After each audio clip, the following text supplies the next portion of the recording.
feel self-explanatory, I do believe it's more detailed than what you might consider. I'll put it to you this way. A lot of people, for the history of the Christian tradition and the church, has seen the mission field as something to be taken, right? You hear passages, again, we just heard a wonderful message about the beauty of going out and sharing the gospel and reaching out. And historically, we've always looked at that as a physical reality, meaning Judea, Samaria, to the outmost parts of the earth, your neighborhoods, your street corners. But there is another area of real estate in this life that we cannot forsake any longer, which is the digital media space. So I challenge you to think outside the box in our session today and to consider the digital media platforms, Instagram, Facebook, TikTok, I mean, you name it, as mission fields in this world. Now, if you approach the digital space like a mission field, it equips us mentally to engage with the unbelieving. So the social media platforms that you might be familiar with are not just a space to show off your kids, their accomplishments, or even what you ate for dinner, but it's actually a spot ripe for evangelism and then relation to that, discipleship. I'll start with giving you what I consider to be a working definition. And so I have some slides here in case you are like me and you're a visual learner. And it's gonna map out exactly where we're going with our time, right? So let's first start with a clear definition of evangelism. And then from there, we're gonna build into why it doesn't matter. But before I give what I consider to be a working definition of evangelism, I would love to hear what you think first. Whenever you hear the word evangelism, what typically comes to mind? Sharing the gospel. Okay, good answer. Sharing the gospel. Anyone else? When you hear the term evangelism? Passing out tracts or going door to door. Okay. So the activity itself of going and sharing the good news. Okay, good. Anyone else wants to give a definition for evangelism today? God outside the church. Interesting. Okay, that's good perspective. God outside the church. Could you go deeper on that when you say he's outside the church? You know,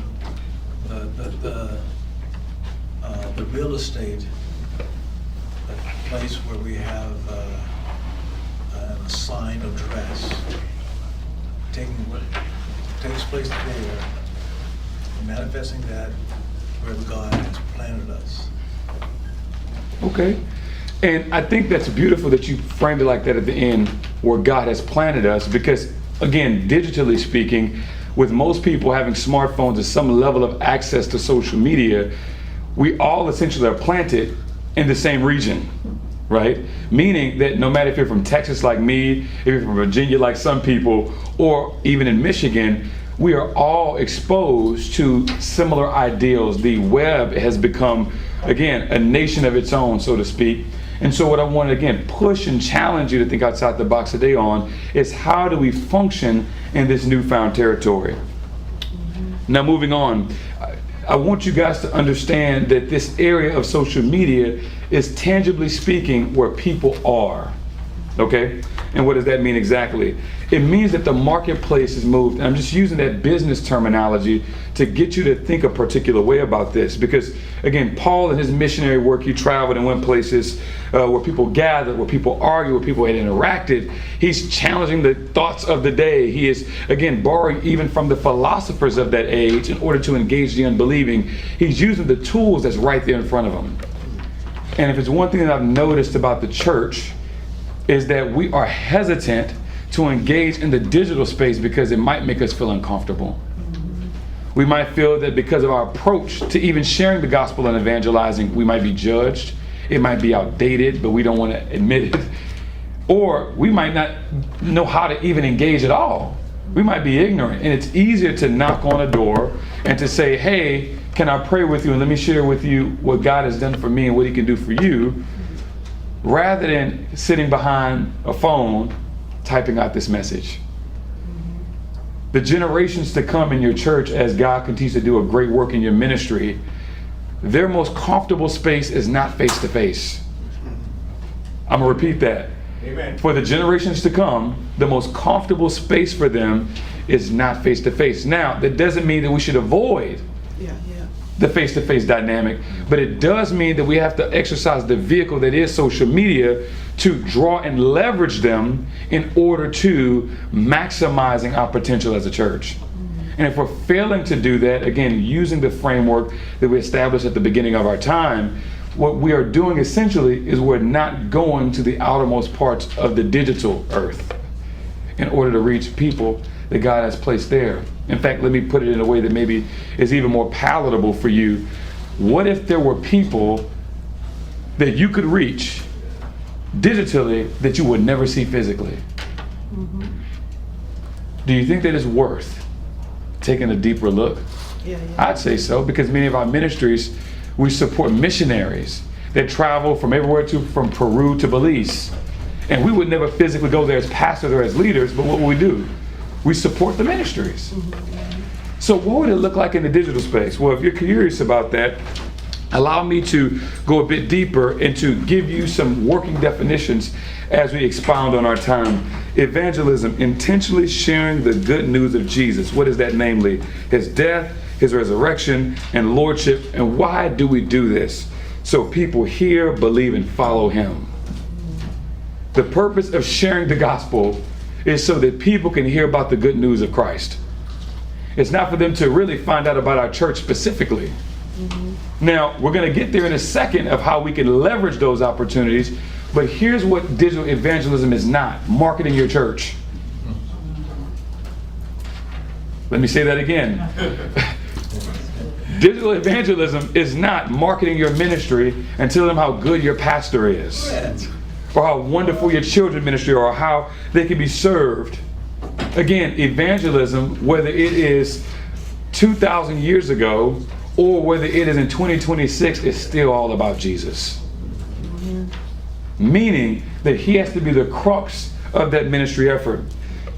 Let me give you also a comparable, or should I say compatible, definition for social media: the online platforms where people can create, share, and respond.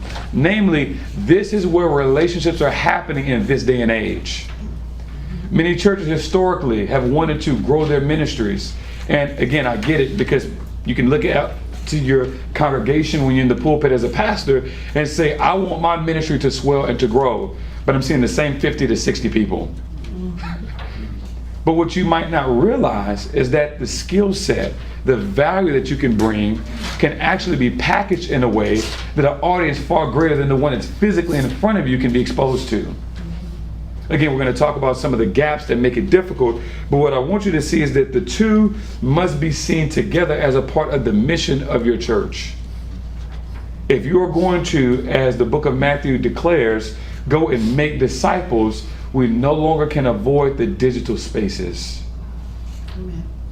We have to take full advantage of them. So again, here's a working definition that you will see me revisit: that digital evangelism is the spirit-led use of online platforms to make the gospel known, build real relationships with real people, and connect them to Christ and his church. Now, I know that you might feel like that's a mouthful. In simple terms, it is using the resource that God gave you to reach those whom he's called. How are they going to come if they never hear? Oh. Now, I could go all day talking about that, but let's talk about the biblical basis, because I'm sure somebody in here is saying, well, do we really have to do all of that? And so again, just for listeners' pleasure, go means go to them, right? It is a command. It is the sending out, right? And the word that talks about making disciples is this generative idea that no, we cannot make somebody be saved, but we can have a positive influence or impact on them being exposed to God. And so what we have to keep in mind is that there's this concept of sowing and reaping that's present. Now, I'm not going to go too deep into this right now. We're going to transition into a practical element later. But even Paul began in his ministry to adapt his methods. He carried the all things to all people philosophy. Now, that doesn't mean Paul was perfect, nor does it mean that everybody he reached. But it meant that in his intentional ministry, he sought to be a vehicle for everyone that will come about. Now, again, if you are in your ministry and you might say, well, Jordan, I don't have all of this money flowing and pumping through my ministry. All I have is a few volunteers. Or even less, it's just me and my wife. And I'm doing the preaching, she's doing the recording for social media. It doesn't matter what stage of your ministry that you're at, because here's the reality. What actually is the most compelling content online is content that's transparent and authentic. Amen. Now, why is that so critical for you to understand, and what difference would that make in your ministry? Many of us think that we have to have a budget that is astronomical before we lean into digital evangelism. We think that we have to have money for Facebook ads and have to pay influencers or people to come to the church, which, believe it or not, I've consulted with churches, and that's a part of their approach in order to win people. But again, the goal is to win them to Christ. So if you had to begin to unpack what are some of the most challenging components of sharing the gospel in person, what would they be? I'm just curious to know where you guys are at this morning so I can make it relevant to you. What is the most challenging thing about sharing the gospel with people in the flesh, face to face? Fear of rejection. Bingo. What else? I seen a hand in the back. Not knowing where they really are, in their thoughts, so you kind of creep up on them. There you go. Versus, and you don't want to hit them with something that might shake them a little bit early. Yeah. You want to get them ready for it. Now, I like when you say shaking, because I think I understand what you mean, Mm-hmm. but unveil that a little bit more for everyone else when you say shake them. That it might be so radical to There you go. to them that they might say, oh no, Yeah. you wanted in. You're coming on too strong. Right. Yeah. Right. I got you. Okay, that's good. One more. Because I think it's going to make a lot of sense in a second. One more. Being labeled as a JW. Jehovah's Witness, I got you. Okay, so check this out. Let's take everything that we just shared right here. And I thank you guys for sharing, because this is authentic. Yes. So we have the fear component, fear of failure, fear of rejection. What happens if I knock and they slam the door in my face and curse me out, which has happened to me evangelizing. And if you've done it enough, you know that that's definitely a possibility. We have the perception that I don't want to come across too strong or come across in a way that can be misinterpreted, particularly even as in other faiths. Now, here's what's fascinating about the digital space. We're not knocking on doors, we're actually having a presentation. Yeah. I want you to sit with that for a second. Even though the content is the same, how that content is packaged and delivered actually makes the difference. Now let me make it tangible for you. Here's the reality. When you share anything on the internet, the presence of pushback is always there. No matter if you're sharing a picture of your kids' accomplishments or you're talking about your Lord, okay? Here's the best part about social media though. The people who are searching and yearning for that content, the algorithm has a way of funneling that content to them. Meaning that if someone is already leaning into things of theological nature, it's likely, because of how the algorithms are designed, that they will be able to be exposed to what you have. Now, why is that relevant? Because unlike a one-moment conversation when you're knocking on a door, they have the opportunity to do what? To go to your page. Yeah. Now, I'm going somewhere with this. Why is that relevant? Because one of the things that stops us from being effective evangelizers digitally is that our pages and our content is not updated. Do you hear me? Yeah. Meaning, so if you don't have somebody managing the social media channel, that even when they see the video and they might be enticed to go and look at it, you post one time every month, every 2 months. So the page looks like it's a fake page. They call it a spam page. And so you lose credibility. Let me put it to you in a way that will be able to resonate with you deeply. The ministry that you guys have, believe it or not, functions on a fuel called trust. Amen. The people that attend your service and want to come to your church or even want to surrender their life to God, it requires a level of trust. Amen. You build trust in the digital spaces by a few things. One, presenting yourself as the authority. Not that you are autonomous of God, but that you are knowledgeable. How do they know that if the content of your messages are not gospel-centered and you're not posting them? Okay, I'm pitching to you the package.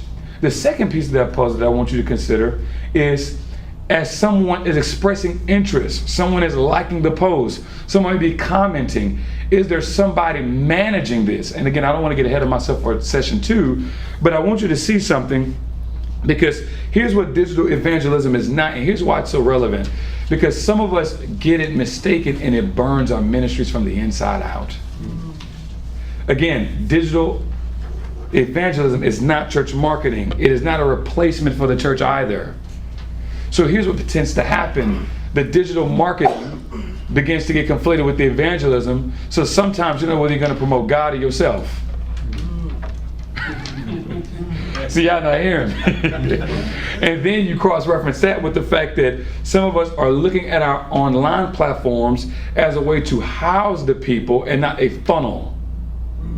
Okay? Give you a little blip about myself, and I'm not saying this to self-promote, but I'm serving at the College of Biblical Studies Houston as the executive director. And one of the things that we've noticed, and it's not one and the same, because obviously we're not evangelizing people to a college, right? The people that come into college are already knowing the Lord.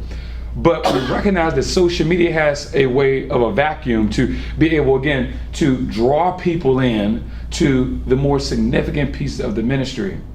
I'll put it to you this way. When you knock on someone's door and you begin to see they have a physical need, right?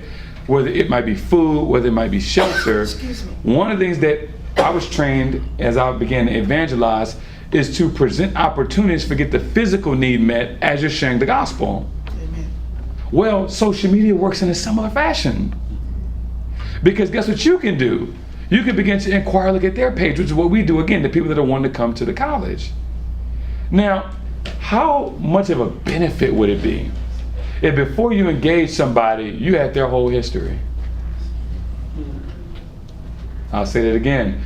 When you sit in front of somebody, when you're on their couch because you knocked on their door, many of you guys, you've been evangelizing for a while, what's the first thing you do? You scan the room and look at the family photos on the wall. If you've done it, I'm telling you, you sat in people's living rooms. You recognize whether the house is kept or not, and not to be judgmental, but it gives you insight into where they are in their journey. Now, social media, again, through digital evangelism, gives you that same opportunity. How do we leverage it? We leverage it by opening the door to conversations that they need to have but don't. Why? Because many people will confess their deepest concerns to a cell phone and go to Facebook and talk about their pain rather than tell you face to face. Do you not realize that social media is actually the equalizer you've been hoping for? You just don't know how to leverage it. Let's walk to how to do it. These are the type of people that you'll see. And I'm grouping these into 3 categories because, again, this is a part of the strategy of how to be effective in your social media evangelism. This is not a one size fits all, okay? But this is, again, a snapshot, and I want you to document this. Because what you'll find if you begin to look deeper into people that reach out to you, they'll fall in these 3 categories. The first category is the seeker. This is someone who is curious and who's asking honest questions and open to truth. Here's what they need: clear, kind answers. How do you do that? Well, first, you begin to take an assessment of what is already going viral or already gaining traction in the marketplace, meaning on social media. Are you monitoring, and I'm not saying this for the purpose of comparison, but the content that other churches are putting out? Are you aware of what are the biggest concerns of the life today? Let me give you just an example, and hopefully this will resonate. In the young man space, in the space for young men approximately 19 to 35, there's a growing need for manhood development and self-improvement and self-empowerment. It's really couched in this big old modern term, or it's actually not that big. It's called, this type of content, red pill, where people begin to look at self-improvement as a way to get the one up on the opposite sex, and it can be very, very combative, and a lot of young men struggle with their identity. Well, we actually have the antidote in the scriptures, right? We have the ultimate man, the Lord Jesus Christ, who has navigated, but if we don't know how to package the teachings of Jesus in an evangelistic way, we could lose a young man like that. The same thing can be true for our young ladies, and what am I telling you? Evangelism, again, the game is still the same. You are still, quote unquote, selling Jesus. Yet how we do it has to be relevant to this day and age. So here's a recommendation as we begin to try to reach somebody like the seeker. take an audit of what are the greatest needs of the young adults in your congregation. And then consider that the young adults of the culture might have a similar concern. Well, how do you do that? I'm gonna give you a surefire way to do that, and it's a simple way. And guess what? The best part is it's free. Next time young adults gather, take an audit, and you could use Google Forms in order to capture their information. And guess what? They can do it anonymously because nobody wants to be judged. And here's what you want to ask. Before you came to Christ, surrendered your life, what were some of the greatest concerns that you have? Again, this is practical. You can put into your ministry today. You take their answers, and then you go to a website. And again, I'm giving you guys practical tools. So if you're uncomfortable with this, we can walk it slow, right? But you can go to different platforms and utilize AI for the strength of what it is, which is an engine to help you formulate questions. So you're taking the content that was provided to you by your congregation, you're going to ChatGPT, which you can do for free, and say, hey, give me 10 good social media prompts to help reach somebody that has this issue. Again, I'm giving you free information for your ministries. They can then create for you a social media, not just profile information, but actual strategies to be able to implement. And then guess what you do? You sit in your office, pastor, you set your camera up, and you say, hey, here are the 3 things that many young adults struggle with and they don't like about the church. Boom, boom, boom, boom, boom. Guess what that happens? Then you're identifying with them and you're building that word, which I call trust. And then, but here's what I've learned about how Christ can solve all those 3 things. Boom, boom, boom, boom. And then here's what you do. Here's what we call a CTA, a call to action. If you want more on this, check out my latest sermon series. It's in the link below. Again, I know I'm getting ahead of myself, but what I've just given you in about 3 minutes is a funnel. You're showing yourself present. You're presenting yourself as the knowledgeable expert. You're addressing their pain points. You're now giving them the next steps and a way they can engage with your ministry.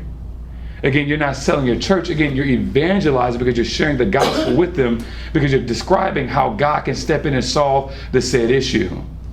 But you're also not leaving them hanging, which is the problem. And this is why, again, you have to couple it with integration into your church in due time.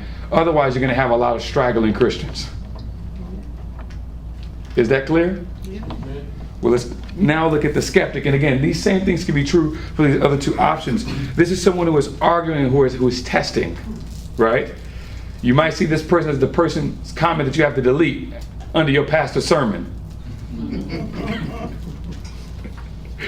This is somebody who is searching online to be contentious. This is the internet atheist that has every response and every rebuttal, but no knowledge and no real wisdom. You should want to reach them too. The people that doors you've knocked on for evangelism, you find those people that the moment you pull out the Bible, they tell you, oh yeah, well my dad was a pastor. I know all about what you guys are going to share. And let me tell you about this, that, or the third. You address the skeptic according to what the Bible says, which is you correct your opponents in gentleness, right? So again, what I want to now pitch to you in the context of the digital space is people now look at the social media platforms as the proverbial handshake. Let me paint you a mental picture for a second. When you meet somebody and you see them for the first time, and if they don't look you in the eye, and again, I'm from Texas, so maybe we do it a little different, but if their handshake is a little bit limp and they look disinterested, that's presenting themselves not really caring about meeting you. So if your social media pages present a particular way, it does the exact same thing. You know the best way to figure this out, and again, I'm giving you guys all 3 strategies here. Call the people into your office that you really aim to reach. I mean the age group. And ask them, what do you really think about our social media channels? Now what I want you to do is I want you to brace yourself, okay? Grab the edge of the leather seat that you paid all that good money for to spin around right behind that fancy desk. And I'm going to tell you this word that's going to make you feel uncomfortable. Are you ready for it? Embrace it. Don't deny it. Because here's what you know to be true. Your pages are outdated and you do need assistance, but you just don't know how. I'm not asking you to outsource and hand all your information of the church over to the generation that you feel is unproven. No, I'm asking you to sit with them and figure out ways how they can leverage your wisdom. You're the expert. You're the person who's been leading this congregation. You just have to figure out a way how to couch it. And here's where you could learn that. They could share with you how. Again, I've shared with you one way. And then here's the last person, and this is the person, and this is the third category, the wounded, that have been walking with the Lord for a while, but they just got a lot of church hurt, right? Now, again, I don't want to get into the weeds of whether or not these type of people genuinely know the Lord. That's neither here nor there. But what I want you to see is there is a framework that you should employ when it comes to reaching people groups, because guess what? These are the top 3 people when it comes to evangelizing that you'll find. The seeker, the skeptic, and the wounded. You want to create content digitally that can reach all 3 people. It doesn't mean that it's going to be perfect, because unlike actual face-to-face evangelism, you're not seeing who you're dealing with. But again, need I remind you, the luxury is you should have content that communicates all 3. And here's another way you can do it. Like many of you guys here, you have sermon series that's geared around sharing the gospel. You could have someone record your sermons, take the time out to create snippets, we call them shorts, and post the shorts to YouTube, or more importantly, to TikTok, which is a social media platform that is not the devil. Okay? What will that do for you? Again, it creates what we call traction. People can see you. I'm going to take you back in time just for a brief moment. And if you've been listening to ministries, you know the value of radio ministry. Many people have been exposed to some of our greatest pastors through radio stations that have promoted and propagated their ministries. And we were comfortable with that, but let me tell you why. Because in our generations, and I know I'm not necessarily where you might be at as seasoned, but I'm old enough to see the value in it. And that ministry went forward throughout really the globe. This is the next step. This is what it looks like in 2026. There's not just audio, but it's visual. So here's what I want you to consider. That as people begin to see your ministry, what they see online is what they expect to experience in person.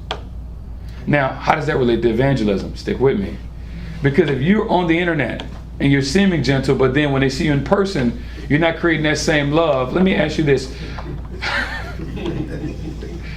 And y'all help me say this in a way that's palatable. Say it. If you showed up to somebody's house, and again, I'm just using the evangelism experience that I've had in my life, and you do they're going to be alarmed because they might think that you're the police. Yeah. Rather than the classic. See how that communicates 2 different things with a knock? If somebody went to your page, which knock are they seeing? Just some food for thought. So let's go a little bit deeper now. And again, we're just sticking with this key idea of the content opening the door. Relationships walk people through it. And again, I don't want you to stop just at producing content, but plan for the conversation, because here's how it actually shows up. Again, being present.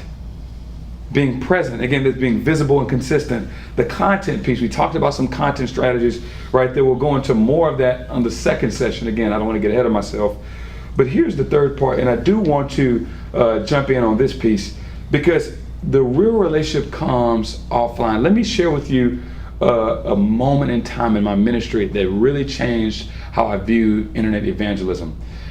A few years back, we did at our church a 3-day, really it was a 2-day thing, kind of split over into 3 days, on Hebrew Israelism, right? If you're familiar, these are the people that wear the fringes, they get the megaphones, and they go all in, yelling everything that you can imagine. Yeah, they came out. And so, okay, so I want to highlight what you just said for a second. They came to your church, okay, and they do that. They call it blitzes, right? And so at our church, we did not want to wait on them. We wanted to be on the forefront, right? So what we did, watch this carefully, is we set up an event for the purpose of obviously evangelizing, and then we documented that through recording the content, the sermons, the messages, the everything.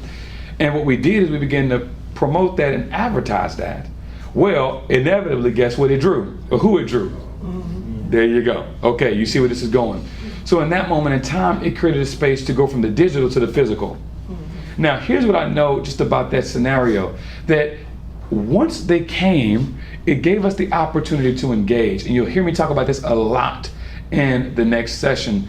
Many people, when you initially share the gospel with them, will never say, you know what, Jordan, I thank you so much for telling me about my sin. Thank you. I needed to hear how much of a sinner I was. And you know what? Jesus does sound like somebody worth following in the first conversation. If you've been walking with the Lord and sharing the gospel quite some time, we all know you've had to be in an apartment complex for a little minute.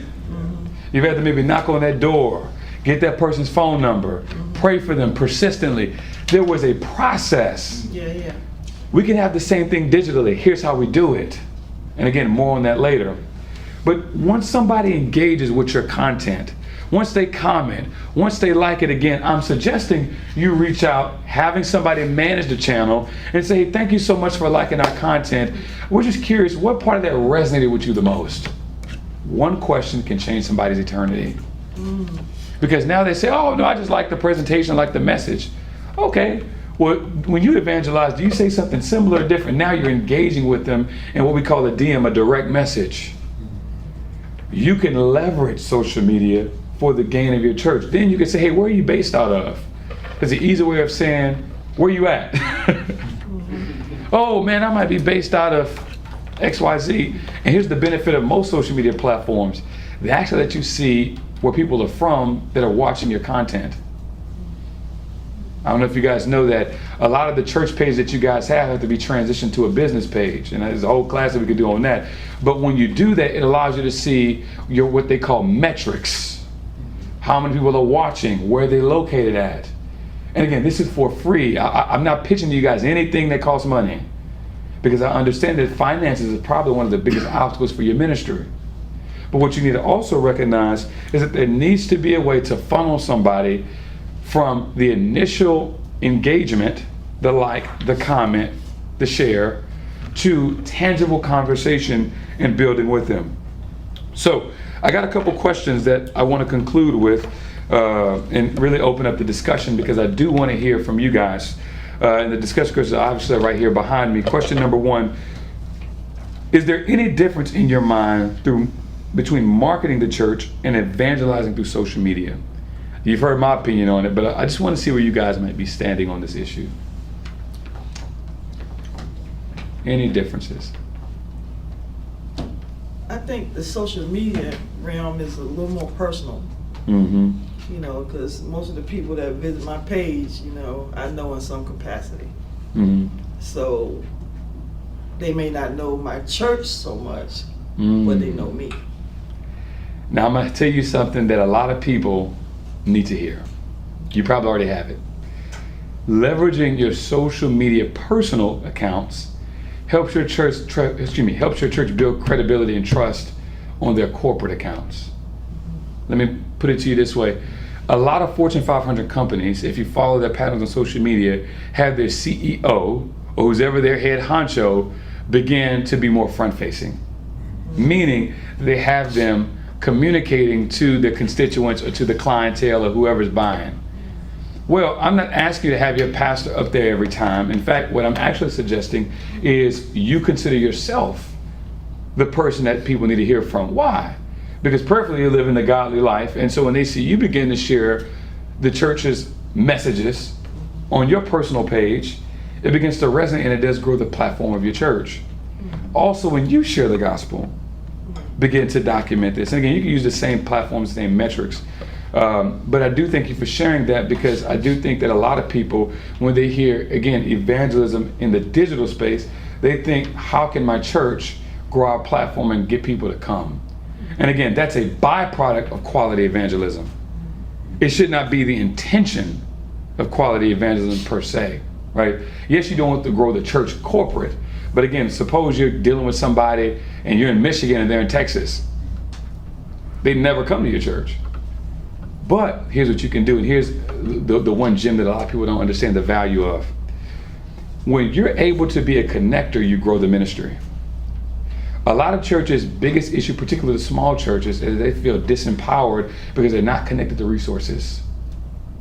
But suppose you get a chance to connect with somebody in a different state, in a different city, and you begin to connect with other ministries in that area. Meaning, let's just pick on somebody, Yvette. I'm gonna just pick on you because you're at the front, and listen, you've been participating, right? Let's say Yvette, y'all, doesn't know the Lord, even though I believe you do. I do. Right?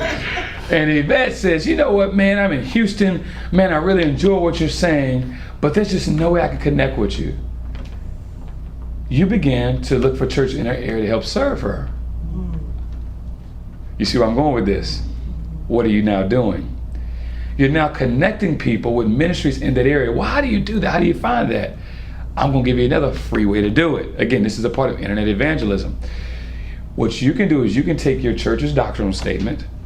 You can use, again, and I'm suggesting you use digital tools because we're talking about a digital space, AI, and import your church's doctrinal statement in an AI platform such as ChatGPT or Claude or whoever you like. You then could say, find me churches in the Houston area, I'm gonna pick on where I'm from, the doctrinal statement is identical to that which we have. Many churches these days, Bible churches, have the doctrinal statement on their pages. Guess what? AI will do the work for you. It'll populate for you churches that are Baptist churches in that area that might be in similar value. Now here's what you now have to do the legwork of doing. Pick up the phone, connect with that pastor, and guess what that does? Then that opens up the door for your ministry. What am I presenting to you? Stop thinking of the limitations of your church and start thinking of the leverage of the global church. Think bigger. One of the biggest benefits of social media is that it expands the reach. That brings us to our second question as we talk about people that we can connect with. Where do people in our community actually spend their time online, and are we present there? Let me ask you out of curiosity, and I wish I would have had all the platforms up, but you probably know most of them. I just want you guys to kick out to me. And I know we don't like to talk in these terms, okay, but can we just rip this Band-Aid off? Your church does have a target audience. Okay, I'm gonna use business terminology, so walk with me. Target audience means what age or demographic do we intend to reach? Target audience, meaning, yes, we want all people.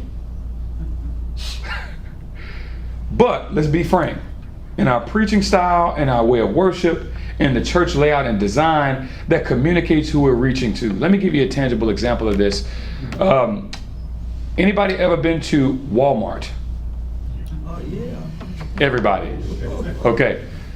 I want you to envision, if you can close your eyes right now, the average person walking through Walmart. Somebody say,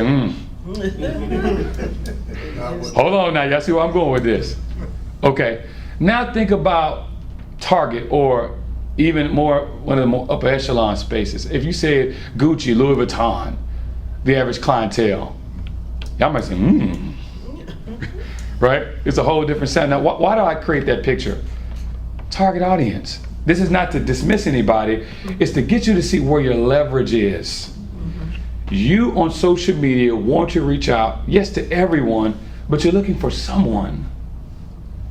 I've learned this when I went through my time in seminary, Dallas Seminary. Yes, you're preaching to a congregation, but yes, you preach to an audience of one, which is the Lord, but you want to talk personally to somebody. The social media platform should reflect it. Now walk with me when it comes to this idea where the community actually spends time. Your target audience, what social media platform is the social media platform of choice? Instagram. TikTok. Okay, so yeah, Colin, see where I'm going with this? Instagram, TikTok. Somebody might say YouTube. Hold on. Go Depends ahead. on the age group. Yeah. Well, I guess maybe you're gonna get to this. If your target audience, if you're an older congregation, seasoned congregation, obviously you wanna get younger. Okay, your target audience will probably be on Instagram because you wanna get younger. Now, the folk in your church gonna be on Facebook. Their children aren't on Facebook anymore, right? Because it's for old people. But so when you're marketing, okay. Going back to question one. Yeah. The difference, I'm thinking, you're marketing your church. You're talking about us. But on social media, you're talking about them, and you're wanting to communicate to them individually, as opposed to, people go to your Facebook, they see all the pictures of the church. Yeah. And they see you all. But if I'm understanding you correctly, you're saying you want to talk to that person, a type of person, Yes. and draw them in. Yes. So you want to be able to reach everyone, right? Is what I'm saying in general. But let me take you on a thought experiment for a second. Can I do that? Yeah. Okay. So I grew up in a very traditional, as they would call it, old school, African American predominant Baptist church. They wanted to reach out to the younger audience, but here's the roadblock, right? Again, let's start with evangelism. They've heard your pastor. They've came to Christ. Again, I'm giving you an hypothetical. Now they want to show up to your church. Don't look like them. You see where I'm going with this? You took the words right out of my mouth. Yeah. So now I walk in and I'm like, this don't look like what's presented online. So what I'm telling you is, according to the platform, you begin to tailor to the target audience you aim to reach. That's what I'm saying. But how do you do that if the target audience doesn't look like what they're gonna see when they walk into your doors? I guess that's... Yes, I'm going to give you a very challenging answer that a lot of churches are going to struggle with. And I'm not going to sugarcoat it because I really need you guys to understand this. I'm not talking about, let me give a preface. I'm not talking about doctrine. Right. I'm not talking about preaching, teaching the word of God and doing everything that we know that the church should do. I'm talking about the aesthetic, the appearance and the feel. We got to change. Lose the suit. Here's the thing, and I love what you just said there. Okay, now watch this. And I see your question in the back, but this is very important. It's not merely losing the suit. Because here's what ends up happening if the context of our ministry doesn't change. Let me give you a more poignant one. You have someone that is young, online, speaking as the authority, what they learned is in the third, but if you look at your church leadership, who's at the table, the seat at the table, there's nobody under 50. My Lord. We have to change. Now, I'm not talking about your church. I don't even know what church you go to, so I'm safe, right? But I'm saying this in general. A lot of churches don't want to change. We want to just get the young people because we don't want our churches to die. Right. But again, I'm going to be blunt. But we don't understand that we are sucking the lifeblood out of the church. And because of pride, we're willing to die with our finger on the trigger rather than passing it. I'll say that again. What we need to do is we need to audit our church influencers. Now, let's be blunt. Let's talk church, because again, I'm in this territory. The most influential people in our church are typically going to be the biggest givers, the people with the loudest mouth, or the people that's had the most tenure. Okay? So those are people that have a seat at the table. So I'll put it in terms that we can all understand. If the opinion of people sub 35 is not being considered, would it make sense that they will go somewhere where they're going to be respected? Yeah. Okay, so let's be tangible. In the workforce, let's take it outside the church just to make the point evidently clear. Somebody like me, obviously I'm not as seasoned as you guys here. I have a leadership position. I'm not saying that to sound any kind of way, but if I went to a ministry, I love my church, so I'm not leaving, but I'm just, again, painting this picture, and I was executive or of power, of influence in the professional world, but I walk into the church on Sunday morning and I have no influence, I'm going to go where people look like me. Go ahead. Well, I don't want to skip your question, so let me pause you real quick. Just real quick, are you familiar with Pulpit AI? Oh, you said Pulpit AI? AI? Vaguely familiar. It can be free. You can pay for it, but it will allow you, free will allow you to download 4 sermons a month, and it creates Facebook posts, Instagram posts, gives you hashtags, gives you a 5-day devotional, gives you a blog post, gives you a transcript of the message, and a That's couple other incredible. things. And I've done some of Dr. Clay's sermons in it, and I've been working with it. The stuff is sound. Yeah, it's What good. it pulls out is sound. It doesn't twist it. Now, I wouldn't post anything from it without screening it. Correct. But I was very surprised at the material, and it does reels too. It'll pull out reels and clips for you. And it's free if you just, I think it's $4 a month if you want to do more than the fee. Well, that's powerful. And again, I think we should lean into those type of tools. Before I transition to your question, I see your hand. I want to make sure I answered, or at least begin to try to shed some more light on what you're saying. Well, I'm expecting you to, you said we're gonna circle around. Yeah, and that's more so the second session. Again, this session was more so what is, not how to do, right? So how to do is listen to. If I heard you correctly, you're saying the young people need a seat at the table. Well, yes. So I was giving you the implications of internet evangelism. The implications is if somebody comes to Christ, right? Again, let's just go back to the scriptures, right? It doesn't just say baptize them; it says teaching them to observe all that I've commanded you, right? So there's a part of obedience that's factored into this. So how do you teach somebody? Well, this is the discipleship process, right? Because didasko means to teach. And so as they're walking through their journey, they now need to have more range. And then that ultimately begins to draw.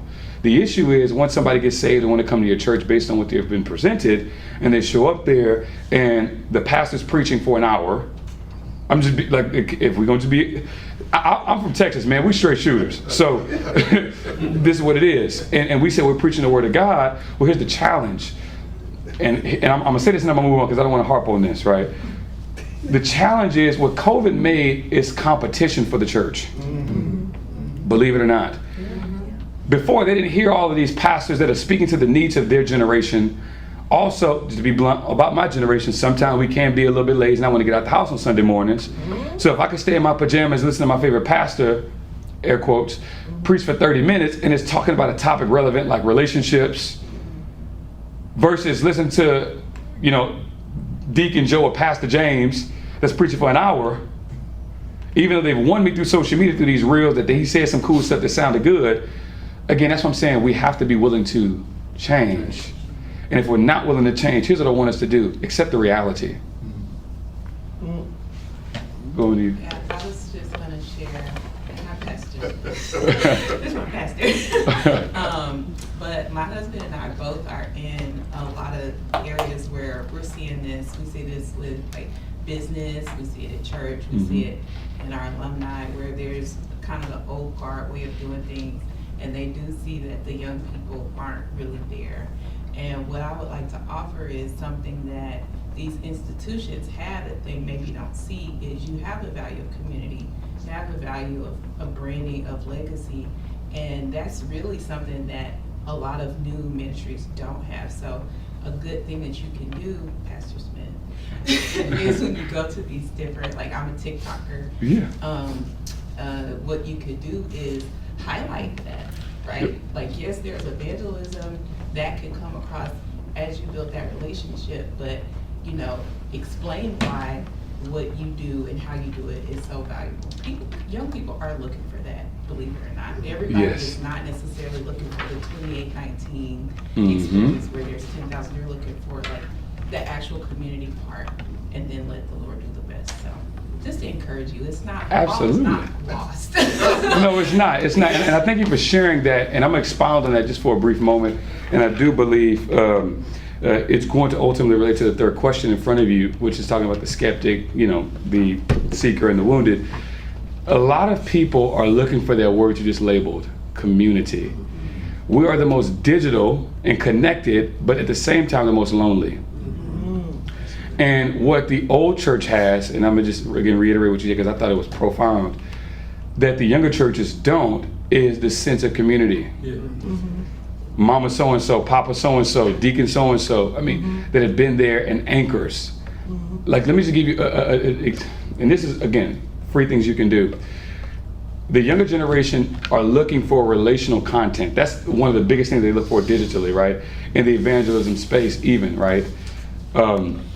Obviously get evangelism, but when they go to your page and they want to get drawn into the ministry, again, it's the second layer to this. Having the most robust marriages in your church, give even tips about how they had a sustained marriage. I just talked to Deacon Jim out there, who I just met today, and he told me him and his wife was married for 51 years. Now, think about how many people are married in your congregation, right? if they said, hey, listen, these are 3 tips that we've learned, right? Or even you could, again, tie directly back to Jesus. Hey, here are 3 prayer points. Here, I mean, you could, again, flip it any way you like, but my point is, they need to be able to have that content loaded on there, because as they begin to hit with the gospel, you're preaching, you're teaching, then they're going to get funneled there. And which, again, leads me to this third question is, which person do you believe that you're best at reaching and that your church most ignores? Just be transparent for a second. They ignore the older generation. Ooh. Okay, speak on that. Okay, based on these 3 areas here: seeker, skeptic, and wounded. What I see, my daughter does the social media for our church. So when she's trying to find her target audience, at first it seemed like she didn't have that many older people. They were like, "Look, don't be putting me on there." Yep. So what she had to do was she had to educate them. And so once she showed them a snippet of what she put together, she said, "Okay, this is what I want to put on, social media." And they said, "Oh, I like that. Here's my phone. Now send that to my cousin, my mama, my dad." Come on. And so then when she came around, they weren't so negative. They were more receiving. And she's still working with them. But I noticed that they're not into the telephones like this younger generation. Absolutely. Let me share with you a takeaway that I talked to a friend of mine who owns a really good company that documents people's family lineage and their history. The older generation was really good at taking pictures. When I go through my grandmother's house when she was alive, man, listen, she had photo albums from this party, that function, that family gathering. But for whatever reason, when it comes to recording, there's an aversion. She's doing the right thing. Encourage your daughter, because what we've done at our church that has helped is that we've hosted, and we couch it a lot of ways, but the layman's terms in it is exposing people to the benefits of social media in our congregation. Our church does have a lot of people that are over the age of 60. So we understand that, hey, those people might have some challenges when it comes to social media, just genuinely. And so that's one of the ways we aim to reach them. When it comes to target audience, you're going to want to double down by sharing that your target audience are the people, and I'm going to use a business terminology here, that's currently buying from you. Right? Again, let's talk business for a second. I know business is not the church, but the principles are very similar, right? That Walmart's target audience are the people that's purchasing from them, not the people who they want to reach, per se. Look at your congregation right now and who you're effective at winning and reaching.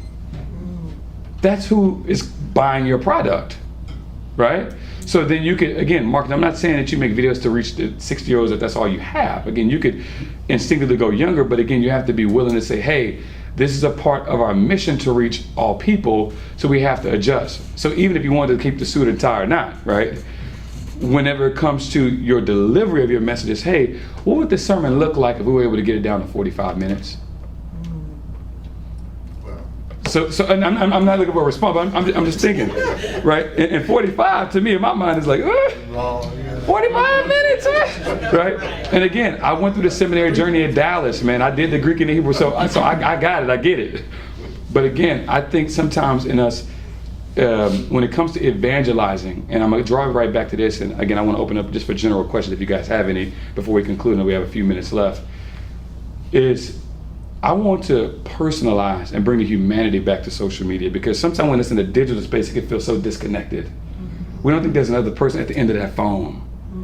If you knocked on somebody's door and they opened the door and you seen the way they looked physically, if they were struggling physically and needed some comfort, some encouragement, whatever, you would adapt your style because you see the value in trying to win them to Jesus.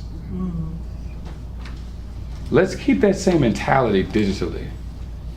We don't know who's going to see that, because here's the luxury of social media: it can be shared. That's why I'm giving you again the framework to say, hey, you're going to encounter these 3 types of people predominantly: the seeker, the skeptic, the wounded. What message do you have for those people? And are you couching that message in a way that's palatable and that's concise, that's offering them value quickly? Because the average watch time is not 40 minutes. On social media, you have about 7 seconds. 5 to 7 to be exact. And again, I'll talk more about how to do this on our next session, but how to lead with a hook. You guys probably think I'm talking about fishing. But how to draw somebody's attention immediately to keep them captivated, and then from there, begin to deliver what you want, and then give them a call to action. That's the social media framework right there. So, one more question in the back. Yeah. If you're posting a reel, I know hashtags are crucial. Mhm. Look, and that's how reels get posted, through hashtags Mhm. and keywords. If you're just doing a reel, should you also include like a short catchphrase or something from that clip, like as a comment, or should you just post the reel and hashtags? It depends on what you're trying to do. So I'm gonna give you 2 options, right? Option number 1, which I've seen is very profound, is that you'll take something, it's gonna sound clickbaity, right? But you're gonna take a controversial position and then post it over the thumbnail, right? So many of you guys, let's say if you post on Instagram, Instagram allows you to take a photo and make it your thumbnail. Well, you could also put text over that, right? So let's just take my time I'm having right now. If I had somebody take a picture of me, I might have the caption, again, I'm generalizing it. You won't believe what I said at the Baptist church. Now, obviously, it's clickbait. I'm trying to get somebody to say, oh, what did he say? A lot of us are very theological with our captions. And don't be, okay? The blood of Jesus, part 3, right? Right? You won't believe what Jesus did for this person, right? I mean, you could just say, again, I can go all day talking, and that's more, again, our session 2. But that's, again, one of the things that I would do, is I would take whatever video I have, get a very captivating thumbnail. What I would do is I would get somebody on the front row that either has a really good camera phone or invest in a camera and take quality pictures. You're putting those pictures as the thumbnail for the reel. So you're not taking blurry photos where church mama is just kind of handling it to the side. No. That don't need to be Sister Johnson's job. Okay? We're gonna have her on the prayer ministry. We're not gonna have her on social media team. Okay? All right. In Jesus' name. And so that's what you do. And then again, it's concise, right? And then you're packaging that, and then you're posting that. You want to post it to your story. I'm just using Instagram just as it's different strategies for different platforms, by the way. Do not use the same strategy on every platform. It does not work. Okay, example, if you're trying to reach a Jehovah's Witness, that's different than talking to somebody who's in Islam. Okay, you're giving them the same gospel, different approach. Okay, so you got to begin to study that, again, more on that later. But I just want you guys to be able to digest that. The other thing that you can do, again, as far as that, is in the caption, do begin to not go long, but be very brief and do a call to action. You always want to go call to action because it moves somebody to the next step, right? And even if they're not responding, hey, a call to action, hey, what's, and I'm making this up, right? What makes this so difficult for people to understand, right? You might get 0 comments, you might get 1 comment. Encourage people to comment. And the third thing I say is a kind of a caveat to that. Tell your church to engage with your social media account. It is imperative. Have your pastor create a social media account. Have your church create a social media account. And have the church and the pastor collaborate on reels. What does that do? That funnels the people who are looking at one to the other. Are y'all following me? Because sometimes some of our pastors don't have any social media channels. Our church has a defunct social media channel, and so nobody's really connected. Okay? So those are ways to be able to grow your real reach. Anybody have any more questions? I know we're almost out of time. Yes, I want to take us back to something you mentioned Okay. earlier, as it relates to aesthetics. Is aesthetics more than a seat at the table for the young people? Yes, without a shadow of a doubt. Aesthetics, in simple terms, is how do you look? Period. When somebody comes to your church, or let's say digitally, or exposed to your church, what do they think? Here's what you can do if you want an easier way. Again, I gave you the church way, right? Which is to ask the young adults of your church or the people that care. I know all of us got people in our family that might not know the Lord, might not be walking with the Lord. Ask the unbeliever what do they think. That's who you're trying to reach. Hey, when you see our social media page, what comes to your mind? right? Again, get perspective. That doesn't mean that you acquiesce to everything that they're saying and adjust, but it does give you, again, type of perspective. Now, here's the other piece to aesthetics. People think you gotta have all the high dollar equipment. You don't. You really, really don't. What you just need is quality and consistent content. What does that mean? Let me give you an example. If you're going to use font over a thumbnail, use the same font on all of your content, right? The quality shouldn't be this way on one time and this way at another time, right? You also want to show as much diversity as you can. Why? Because the people that are watching your page want to know that they could be able to feel welcome. It builds trust. That's really what it does. That's the reason why people, again, present themselves as a particular way. I want to win trust, right? People will flag their credentials because they want to show you what? You can believe what I'm saying. Well, how do they do that digitally? They look at your page. So I would say aesthetics are really important. Not that it has to be, again, at high cost or premium cost. But that's a good question. I wouldn't neglect that at all. Any other questions before we wrap up? I think we're just about out of time. Just a quick. Yeah. I feel like I'm at a automotive convention and I'm selling buggy whips. So on behalf of the old folks, Come on. don't leave us out, though. I surrendered. My contribution will be to not get in the way. I will not be. I don't do social media. I will do social media. That's just. Mm-hmm. And this club is not. I'm not the only member. There's lots of us. Yeah. And so I hear the train moving out. I know I'm not on it. My ticket don't give me passage. So just be kind to the old folks. Absolutely, but I want to frame something because I want to encourage you. I want to encourage you. The train hasn't actually left you behind. Not at all. I don't have a cell phone. Right? No, even if you didn't have a cell phone, it still didn't leave you behind. Let me tell you why. Because the actual value is in the wisdom and in the teaching. Leaving you behind would mean you don't have anything to value to contribute. You actually have value. What we're discussing is how do you package that? Here's the best part. You don't have to be the one responsible for packaging it.